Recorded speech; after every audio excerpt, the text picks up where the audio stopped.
नमस्कार शेतकरी मित्रांनो, मी मारुती गाडेवाड. मित्रांनो, कापूस सोयाबीन अनुदानासाठी शेतकऱ्यांना हेक्टरी 5,000 रुपये मिळणार आहेत आणि यासाठी आता ई पीक पाहणी ही अट रद्द करण्यात आली आहे आणि यासाठी नवीन वेबसाईट जे काही पोर्टल आहे ते लॉन्च करण्यात आलं आहे.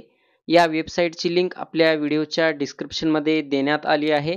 तुम्ही त्यावरती क्लिक करून पाहू शकता. आता फक्त तुमच्या सातबाऱ्यावर कापूस व सोयाबीन या पिकांची नोंद असणे आवश्यक आहे. तर या संदर्भामध्ये मुख्यमंत्री शिंदे साहेबांनी काय म्हटले आहे ते पाहूया. तत्पूर्वी चॅनलवर नवीन असाल तर चॅनलला सबस्क्राइब करून ठेवा. असेच महत्त्वपूर्ण व्हिडिओज भेटत राहतात. चला तर मित्रांनो, व्हिडिओ सुरू करूया. प्याज का है, दूध का है, दूध पाउडर का है, सोयाबीन का है और कपास का है। और इसलिए सोयाबीन और कपास और प्याज, इसमें केंद्र सरकार की मदद की जरूरत हमें है।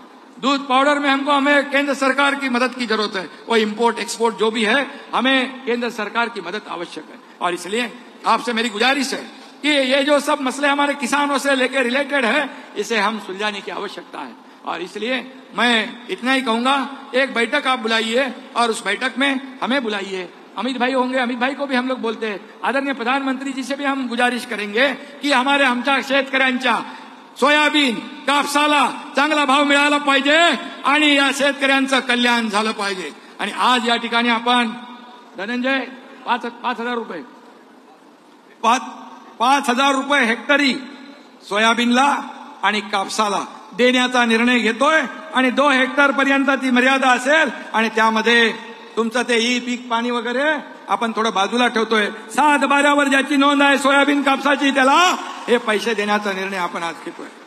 आणि म्हणून आज या ठिकाणी शेतकऱ्यांसाठी हा खऱ्या अर्थाने आणि त्याचबरोबर ज्या योजना शेतकऱ्यांसाठी आता आपण शेती पंपाने जे शेती करतात त्या शेतकऱ्यांना 7.5 HP हॉर्स पॉवरच्या पंपाचं वीज बिल देखील माफ करतोय।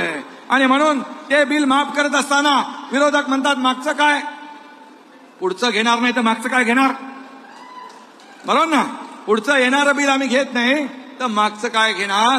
आणि म्हणून तुम्हाला एवढंच सांगतो, तुमच्याकडून आता या शेती पंपाने शेती करणाऱ्या शेतकऱ्यांकडून एकही रुपया वीज बिलाचा घेतला जाणार नाही, हे सरकारने ठरवलेलं आहे।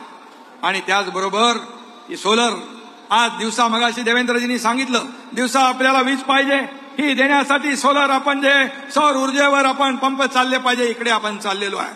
आणि म्हणूनच आज जी शेती बिगर शेतीची जमीन आहे, जी बंजर आहे, त्याला देखील एकरी 50,000 रुपये भाडं वर्षाला देण्याचा निर्णय आपल्या सरकारने घेतलाय।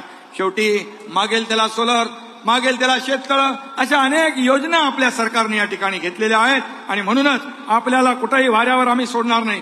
कांद्याचं जे आहे, कांद्याची महाबँक आपण सुरू केली आहे। आज नाशिक, संभाजीनगर, सोलापूर ये शहर में कांदा महाबँक हमारी सरकार ने शुरू की। यानंतर पुनश्च एकदा माननीय मुख्यमंत्री महोदय आणि मान्यवरांना विनंती करते की खरीप 2023 कापूस व सोयाबीन उत्पादक शेतकऱ्यांना अर्थसहाय्याबाबत संकेतस्थळाचं अनावरण सुद्धा नामदार एकनाथजी शिंदे साहेब आणि मान्यवर रिमोटची कळ दाबून करतील आणि टाळ्यांच्या जोरदार गजरात आपण सर्व या कार्यक्रमात सहभागी होऊया।